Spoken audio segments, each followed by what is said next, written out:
We may not win the race, but we hope to win the pitboard competition because, I mean, it's a painting and we are the School of Fine Arts. Nick Just, who's on that team, a sophomore from Fort Wayne, Indiana, he said, we really decided Super Bowl Sunday to form a team. We had only 10 weeks of training. He said, not only are we the underdog, we're the underdog's underdog.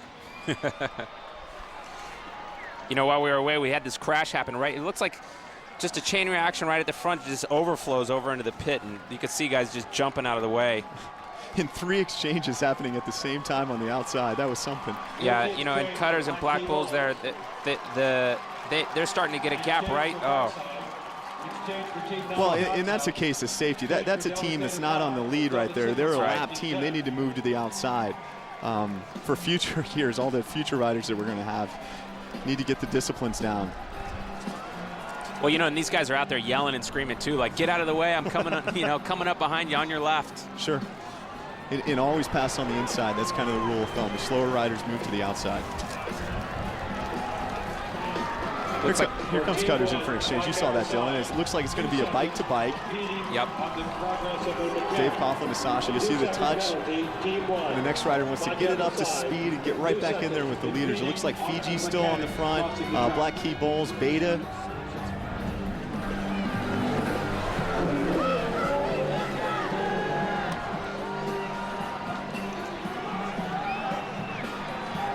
So we're 40 laps into this race, you know, and things are really starting to develop here between the crashes and the exchanges and the field coming apart. It's, you know, it's hard to keep track of who's where. I mean, we have a couple of riders in this lead field here that are actually a lap or 2 down. It looks like it looks like Faisai is given a penalty for impeding during that, maybe from the crash or something. So he's going to have to serve a 2-second penalty in the penalty box, and you know that could really hurt him. The other teams know about that. If the coaches hear about that and tell their riders to really drill it while they're serving their penalty, you know, they could take advantage of that. And how many laps will he have before the team has to serve that? They have 20 laps to serve the penalty, and that's communicated to the team right away.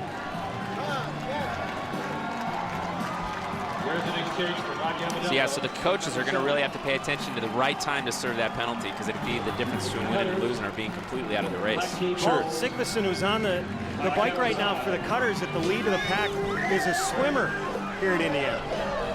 Yeah, Paul, they tell me Paul just gets better every day. He's one of those kids, he just picked up a bike this year, but obviously with an incredible engine coming from a swimming background. Cutters are known for that with Sam Gosowski, Greg Crisco, Jonathan Carlson. Incredible engine, you put him on a bike and you make a great bike rider. We're approaching lap 43 of this 200-lap race.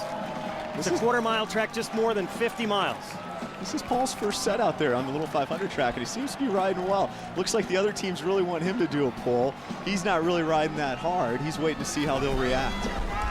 How do some of these guys get recruited? He's a senior here at Indiana, but this is his first race. Recruitment's pretty easy with the Little 5, Judd. There's 20,000 people here, right? There's just no other bike race like this. I mean, if you're going to ride, you know, why not come here and ride? But why for that team? Because there are other teams that I'm assuming he could ride for. Sure. Other than a fraternity. Cutters with 7 wins, and a huge fan base, great coaching. It's just a top team to ride for. We just saw a piece a moment ago with the team from the School of Fine Arts. How difficult is it for these teams that start for the first time just putting together coaching, putting together the experience, the training, etc., not to mention the money to get this thing going? It's really difficult for the novice teams, and it takes a couple years to really be strong. And we saw that yesterday in the women's race with Kappa Delta, you know, a gradual progression, finishing second last year and then winning this year. It's the knowledge and the infrastructure that goes into it. With that said, the Student Foundation does a tremendous job of having a riders council and coaching those younger riders along. The Faisai rider just finished serving his 2-second penalty and will now try and make up some ground. Faisai on the pole today, and a team that has won this race 7 times, and it was Dave Blaze who basically, the main character in Breaking Away, was patterned after. He rode for Faisai.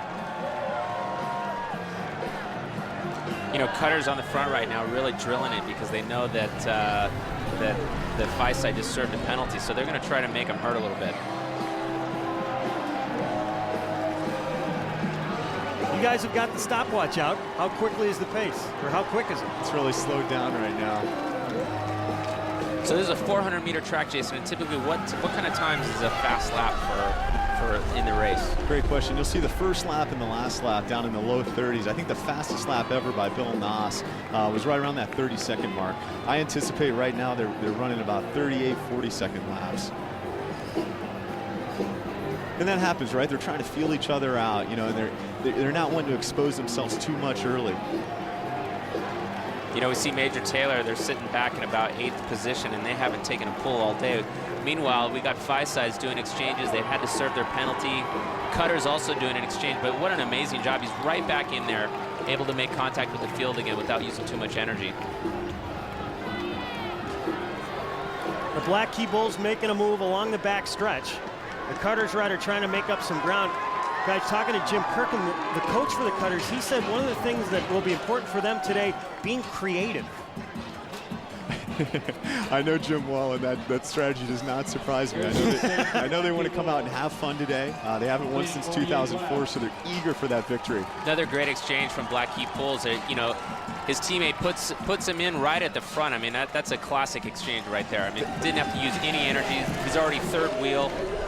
They're showing themselves, and they've ridden in the race a couple of years now, kind of a new team. CT's really pulled this together, but they're showing themselves as a very strong team today, getting those big gaps and riding on the front. And that was Isaac who just did the last set, getting it to CT. Yeah, great exchange, you know, and that's how I think you set yourself up for being extremely fresh for the last lap, or, you know, for the final crunch of the race. And that's really the name of the game out there today. There's no question. There's two teams that are riding really well right now and not riding on the front. It amazes me.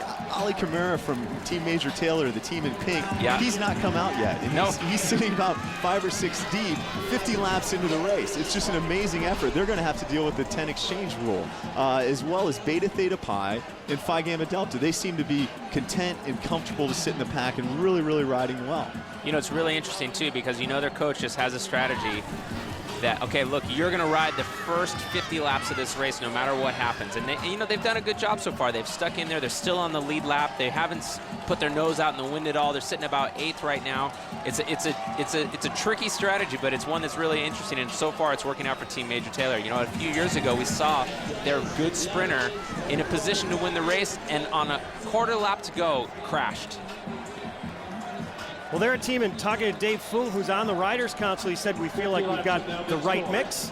We're more organized this year, and it's good to have our coach back, Courtney Bishop. Sure, and coaching is something that really, really goes into this race. The neat thing this year, they've instituted student coaches for the first time. So you'll see in half of the pits, there's actually student coaches paired up with an alumni coach just to build leadership. And that's really what the Little 500 is all about. About half those teams have student coaches in their pits. Jason, the other thing, as a rookie, what do you have to learn or go through in order to have an opportunity to be a part of this race? Well, again, 75% of their time in the spring is spent at the track, and the toughest things to pick up, I believe, are pushing that single speed. You know, not riding your road bike anymore, but riding this 46-18 gear on this track, learning how to do exchanges. You know, you're riding tennis shoes, and just a lot goes into it. There's a little bit of running with the exchange, and a lot of bike riding on just a bike that you've never been on before. But in addition to that, aren't there certain requirements that these riders as rookies have to meet before they're allowed to race? Yeah, great question, Judd. At the end of the rookie week, they do take a test, and you need to learn the flags and all the rules that go into the race just to make it a safe event. That's part of the infrastructure that the university use just to make this successful every year. We've just passed 50 laps. We're on lap 51. And there's still a decent-sized pack of riders that is just now coming out of turn 4 and heading for the start-finish line. Dodds House has made up that ground after having to go wide. And that's John Cole, I believe, on the bike for them.